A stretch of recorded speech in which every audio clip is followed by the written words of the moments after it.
Operation చేస్తే సరిపోదు. Urban ఏరియాస్‌లో వాళ్ళ నెట్వర్క్ చాలా విస్తృతంగా ఉంది. అది గూడా మనం కౌంటర్ చేయాల్సి ఉంటుంది. రైట్. ఒక్కసారి అంటే కమింగ్ టు పర్సనల్ అండి, ఇంద్రకళ్యాణ్ గారు, మీరు అసలు ఎప్పటి బ్యాచ్ అండి? మీరు అంటే ఐపీఎస్గా ఏ బ్యాచ్లో ఎన్నుకోబడ్డారు? ముఖ్యంగా ఏ ప్రాంతాల్లో సర్వీస్ చేశారు? అండ్ మోర్ ఓవర్ అంతకంటే మించి ఏపీలో మీరు ఏ ప్రాంతానికి చెందినవారు? చాలా మందికి ఇంట్రెస్టింగ్గా 2-3 రోజుల నుంచి చర్చ నడుస్తోంది దీనికి సంబంధించి తెలుసుకోవాలని. చాలా ఇంట్రెస్టింగ్గా ఉంది. సో దీనికి సంబంధించి ఏమైనా చెప్పగలరా? ఆ! నేను ఆంధ్ర నుంచేనండి. కోస్తా ఆంధ్ర నుంచే. అండ్ 2011 బ్యాచ్ ఐపీఎస్ నేను. 2014 నుంచి 17 వరకు బస్తర్‌లో చేశాను. ఆ తర్వాత కొంత అర్బన్ ఏరియాస్‌లో సెంట్రల్ ఛత్తీస్‌గఢ్, నార్త్ ఛత్తీస్‌గఢ్‌లో పనిచేశాను. సో మీకు పోలీస్ మెడల్స్ కూడా వచ్చినట్టుగా తెలుస్తుంది. హోమ్ మినిస్ట్రీ వాళ్ళే police gallantry medal something. Police medal for gallantry 2 times నాకు 2016లో జరిగిన ఎన్కౌంటర్స్‌లో నాకు అవార్డు ఇచ్చారు. రైట్. అండ్ ఫైనల్గా ఒక మాట అడుగుతాను, అంటే మీరు ఎలాంటి మెసేజ్ ఇవ్వబోతున్నారు నిజంగా? అంటే మావోయిస్టులు ప్రస్తుతానికి మీరు ఎన్కౌంటర్ చేసిన లిస్టులో కూడా చాలామంది పెద్ద తలకాయలే ఉన్నాయి, అంటే వాళ్ళ మీద కూడా కొంత రివార్డ్స్ ఉన్న పరిస్థితి. సో ఇప్పుడు ఏం చెప్పబోతున్నారు? మావోయిస్టులకి ఈ భారీ ఎన్కౌంటర్ తర్వాత చాలా ఎదురుదెబ్బ తగిలిందనే మనం భావించాల్సి వస్తుంది. వాళ్ళు కొంత అప్రమత్తంగా ఉంటారు, మీ వైపు నుంచి వాళ్ళ వైపు నుంచి, రెండు వైపు నుంచి కూడా కొంచెం అలర్ట్గా ఉంటే పరిస్థితి. సో మీరేం చెప్పబోతున్నారు ఇప్పుడు? ఇంకా జనజీవన స్రవంతిలో కలవని ఇంకా మావోయిస్టులుగా కొనసాగుతున్న వాళ్ళకి మీరేం చెప్పబోతున్నారు? ఇవాల్టి అప్డేట్ అండి. మొత్తం చనిపోయిన వాళ్ళ మీద, వాళ్ళ వెపన్స్ మీద కలిపి 1,85,00,000 రివార్డ్ ఉందండి. అవి ఎవరైతే ఇంకా సరెండర్ కాలేదో, అంటే ఇంకా ఈ నక్సలిజంలో ఉన్నారో వాళ్ళకి మేము ఇచ్చే మెసేజ్ ఒకటే: మీరు ఆ హింస వదిలిపెట్టి, ఎప్పుడో 10-11 సంవత్సరాల వయసులో వాళ్ళు ఏదో భయపెట్టి ఎమోషనల్గా ఏదో చేసి జాయిన్ చేసుకున్నారు.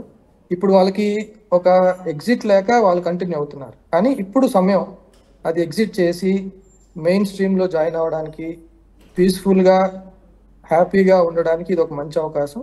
ప్లస్ ఛత్తీస్గఢ్ గవర్నమెంట్ చాలా మంచి పునర్వాస పాలసీ ఉంది కాబట్టి మా message clear: surrender and enjoy your life in future. Operations అనేవి అది లాస్ట్ రిసార్ట్ అండి. మా ఫోకస్ అంతా కూడా వాళ్ళని సరెండర్ చేయడానికి, అట్లనే వాళ్ళు వచ్చి డెవలప్మెంట్లో పొందడానికి మా వైపు నుంచి ఏ సహాయం కావాలో అదంతా కూడా మేము వాళ్ళకి అందిస్తాం. ఎస్. అండ్ ఫైనల్గా ఇంకా లోక్సభ ఎన్నికలు కొంత మిగిలే ఉన్నాయి ఇంకా కొన్ని ప్రాంతాల్లో. సో ఎట్లాంటి బందోబస్తు చర్యలు ఉండబోతున్నాయి? మీకు ఎలాంటి సూచనలు ఉన్నాయండి కేంద్ర ప్రభుత్వం నుంచి? ఇక్కడ దాదాపు 80 కంపెనీస్ డిప్లాయ్మెంట్ జరుగుతుందండి ఎలక్షన్స్కి, ఇప్పుడు ఉన్నవి కాకుండా. సో హెవీ సెక్యూరిటీలోనే మేము ఏది కూడా లైట్కి తీసుకోకుండా అన్ని ఒక్కొక్క యూనిట్లో కూడా స్పెసిఫిక్ ప్లానింగ్తో ఆపరేషన్స్ ప్లాన్ చేస్తూ ఈ లోక్సభ ఎన్నికల్లో ఏ విధమైనటువంటి ఘటన జరగకుండా, అది జనప్రతినిధి కావచ్చు, వేరే పోలింగ్ స్టాఫ్ కావచ్చు, పోలీస్ కావచ్చు, అందరితో సపరేట్గా మీటింగ్స్ పెట్టి వాళ్ళకు ఉన్నటువంటి సెక్యూరిటీ థ్రెట్ అసెస్ చేస్తూ ఏ విధమైనటువంటి ఘటన జరగకుండా స్మూత్గా ఇన్సిడెంట్ ఫ్రీగా చేయాలని మెటిక్యులస్ ప్లానింగ్ చేస్తున్నాం. అండ్ కాన్ఫిడెంట్ అండి, ఇది క్లియర్గా జరుగుతుందని మా కాన్ఫిడెన్స్. అంటే ఎస్, మీరు చెప్తున్న దాన్ని బట్టి ఇప్పుడు ఇంకా వాళ్ళు కొంత దెబ్బతిన్నారు కాబట్టి ఇంకా ఈ ముందు రోజుల్లో ఇప్పుడు ఎలక్షన్ సంబంధించి ఇంకా ఏమైనా మావోలు వ్యూహాలు రచించే అవకాశాలు ఉన్నాయి, ఇంకా ఎదురుదాడికి దిగే అవకాశాలు కూడా లేకపోలేదు. సో దీనికి సంబంధించి ఎట్లాంటి అలర్ట్స్ ఉన్నాయండి మీకు? వాళ్ళు తప్పకుండా ఏదో ఒకటి ప్లాన్ చేస్తారండి. ఇప్పుడు మీరు చూసినట్లయితే పోయిన నెల 45 రోజుల్లో చాలా మంది పొలిటికల్ వ్యక్తుల్ని చాలా మందిని మర్డర్ చేశారు.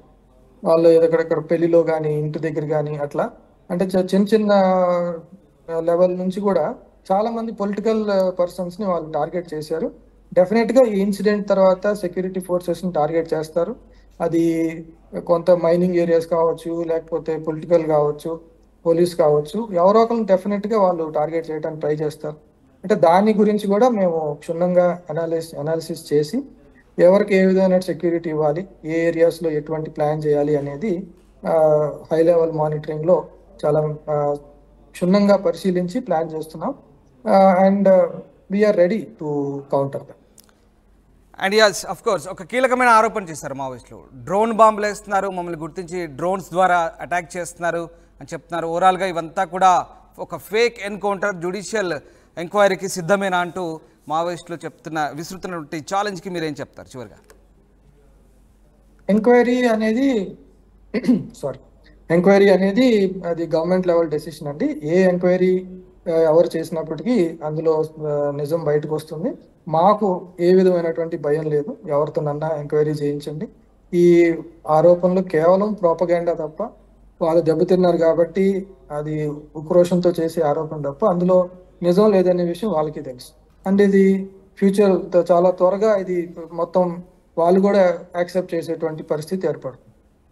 Right, yes, thank you very much Indira Kalyan గారు. Thanks for joining with us. ఇది మొత్తం మీద కాంకేర్ ఎస్పీ ఇందిరా కళ్యాణ్ పూర్తి స్థాయిలో తన మనోగతాన్ని మనతో పంచుకున్నారు. ఎన్కౌంటర్ జరిగిన తీరుతెన్నులు, అలాగే పూర్తిగా మావోయిస్టులు చేసిన ఆరోపణలు ఆయన కొట్టిపారేస్తున్న పరిస్థితి కనబడుతోంది. Yes, thank you very much Indira Kalyan గారు.